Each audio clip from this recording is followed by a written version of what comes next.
नमस्कार, जय हिंद। आप सबको नए साल का मुबारक हो और बहुत-बहुत धन्यवाद।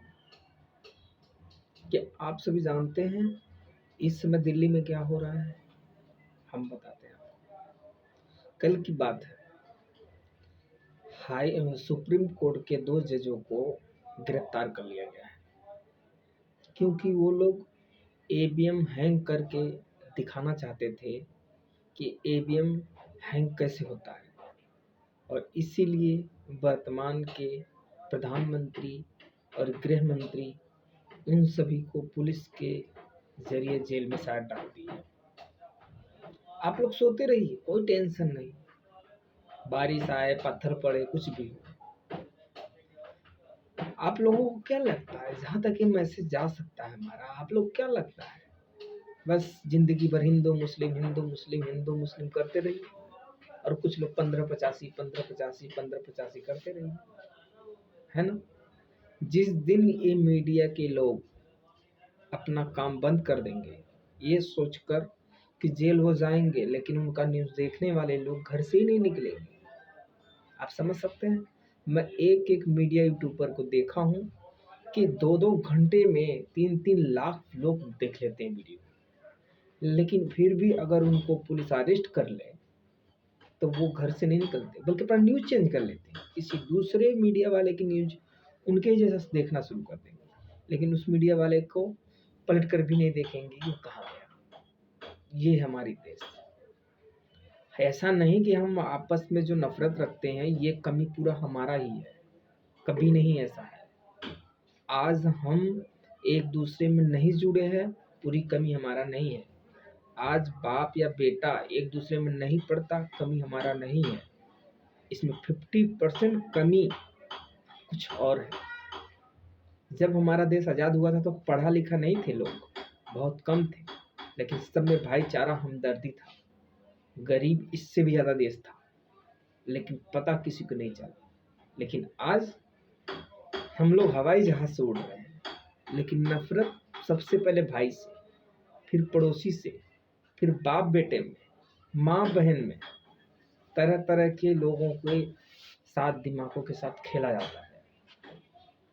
जिस किताब में लिखना चाहिए नियम कानून जो दिया गया है, अगर कोई किताब पढ़ के बाहर आए अपनी ज़िंदगी जीने तो जी नहीं सकता, क्योंकि किताब केवल स्कूल कॉलेज में ही अच्छा लगता है, बाहर नहीं।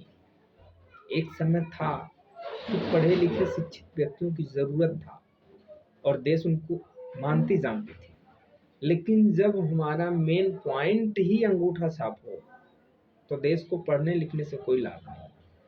आज लाखों करोड़ों बच्चे भटक रहे हैं इस देश में नौकरी चाकरी के लिए, हमें नौकरी मिल जाए, लेकिन नहीं मिलता। नौकरी तो निजीकरण हो गया, और जिसके साथ निजीकरण हुआ है वो शेयर मार्केट में काम करता है। जिस दिन उसका सारा पैसा डूब गया, उस दिन जो हमारी पब्लिक प्रॉपर्टी प्राइवेशन हुई है, उन सबको दुनिया के किसी भी देश के व्यक्ति के साथ बेच सकता है। और मैं गारंटी देता हूँ, अंबानी अडानी चाहे जो भी है, उन लोग को ऐसी कंपनी में घाटा लगेगा कि हमारे देश की जितना प्राइवेशन है सब लंदन के व्यक्तियों के हाथ में चला जाएगा। क्योंकि मनीष कश्यप अभी जेल से बाहर आया है, जो कि एक मीडिया अपने आप को कहता है, लेकिन मीडिया नहीं मानता।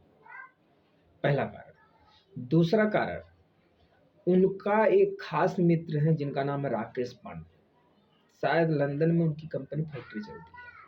कितना विडंबना है ना, हमें आज़ादी मिला अंग्रेजों से, हमारा दुश्मन है पाकिस्तान। हमारा देश कितना भोला है, समझ ही नहीं पा रहा है कि जो अंग्रेज यहाँ पे आया था देश को आज़ाद करने, वो व्यक्ति इतना मूर्ख नहीं था जितना हम समझते हैं। आज कुछ लोग मोदी को बहुत बड़ा देशभक्त कहते हैं, कुछ लोग तो नेहरू जी को। अगर नेहरू जी वाकई देशभक्त होते ना तो जिन्ना को 6 महीने के लिए पीएम बनने देते, लेकिन नहीं बनने दिया। एक देश बना दिया लेकिन पीएम नहीं बनने दिया। क्यों? क्योंकि उनकी एसल्टी हो जाती है। ये बात अलग है कि 15% 85% के ऊपर हुकूमत करना चाहते हैं, लेकिन 15% में केवल 1.5% ऐसे हैं पूरे नहीं है। मैं बार बार एक ही बात बोलता हूँ, जिनके 2 वोट पे चुनाव नहीं होता 2 सीट पे, उनके वोटर कौन है? और जो है चारों साइड पूरे देश में है, वो एक जगह करी, ताकि उनके हमारे देश का नजर रहे कि कुछ उल्टा सीधा ना कर सके। अभी मैं ही कह रहा हूँ, जिनका 2 सीट का चुनाव के वोटर हैं जो, वो सभी कहाँ हैं, क्या करते हैं, उनका काम क्या है? किसी ने कभी पता किया है? मैंने पता किया है। वो लोग, किसी की दारू फैक्ट्री है, किसी की बड़ी बड़ी पदार्थ, नशा, पत्ती, ये सब है। और बहुत से लोग तो ऐसी हैं जो सरकारी गवर्नमेंट में है, बड़े बड़े जॉब पे हैं, बड़े बड़े जगह पे है। जजिंग में ले लीजिए, जुडिशरी, राजनीति में ले लीजिए, मीडिया में ले लीजिए, दवाई में ले लीजिए, सब कुछ में आप अगर गिनती करेंगे तो आपका होश उड़ जाएगा। और बदनाम कौन होता है? पंडित बनिया ठाकुर। क्यों? क्योंकि 2000 साल से तो वही गुलाम बनाते आए हैं, सबके दिमाग पे वही चढ़ गया है।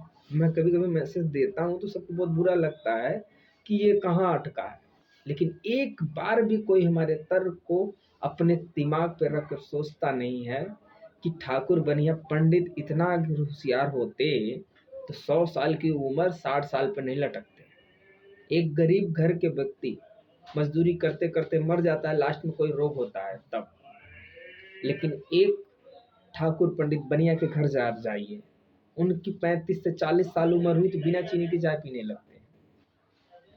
उनके घर में ऐसा रोग होता है जो जिंदगी के साथ जाता है और जिंदगी के साथ आता है।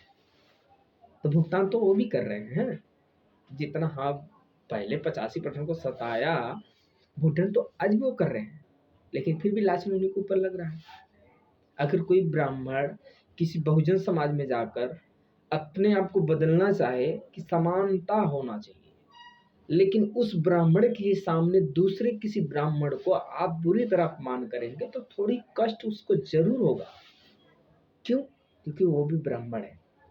अगर 85% में जो लोग हैं, SC ST OBC, अपने आप को जब अपनी बिरादरी छोटी से नहीं छोड़े, वो तो बिरादरी के प्रधान है, दोनों हाथ से ताली बजता है, एक हाथ से नहीं बजता है। से आदरणीय हमारे देश के सभी निवासी एक बात कान खोल के सुन लीजिए, जो आज कुछ हो रहा है वो सब ब्रिटेन का देश है, हमारे देश के किसी भी व्यक्ति का नहीं।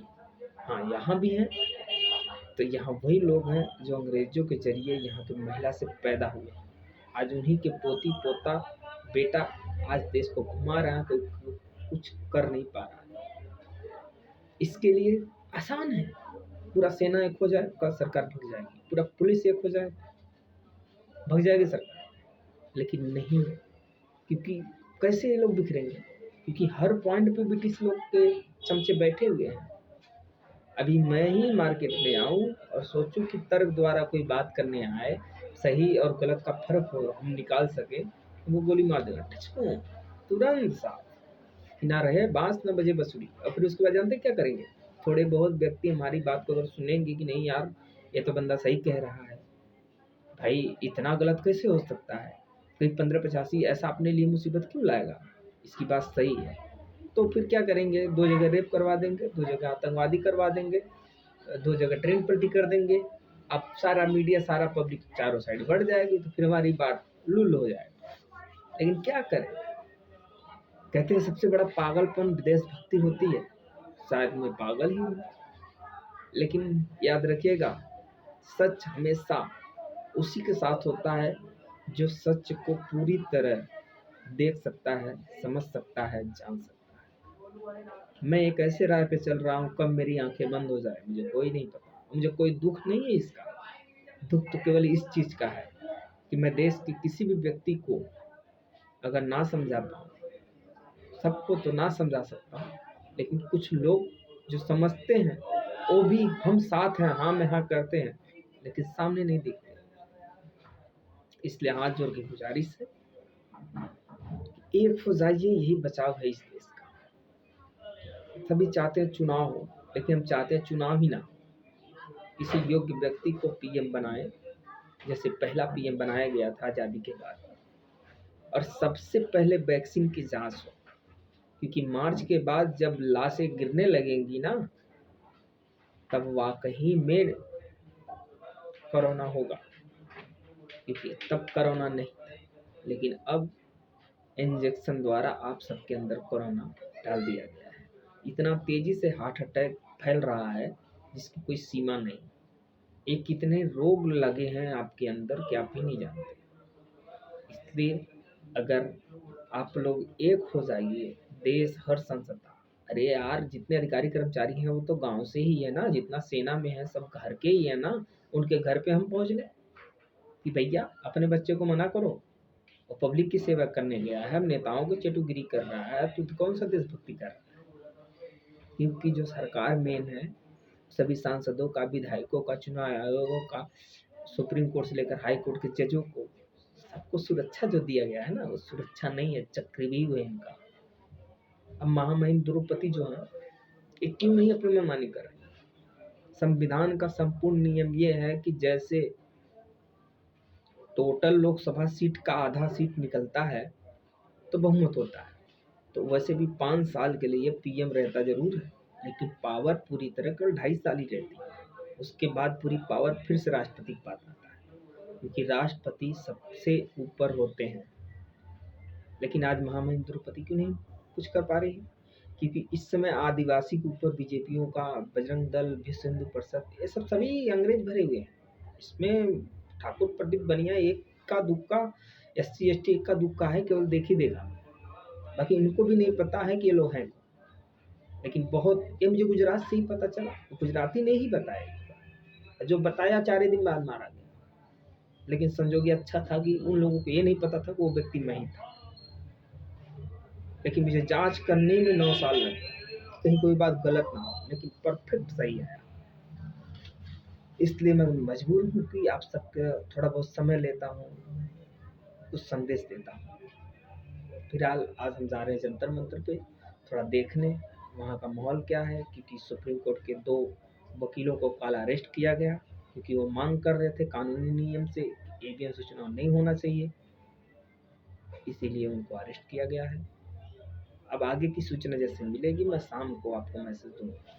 जय हिंद, जय भारत, जय श्री राम।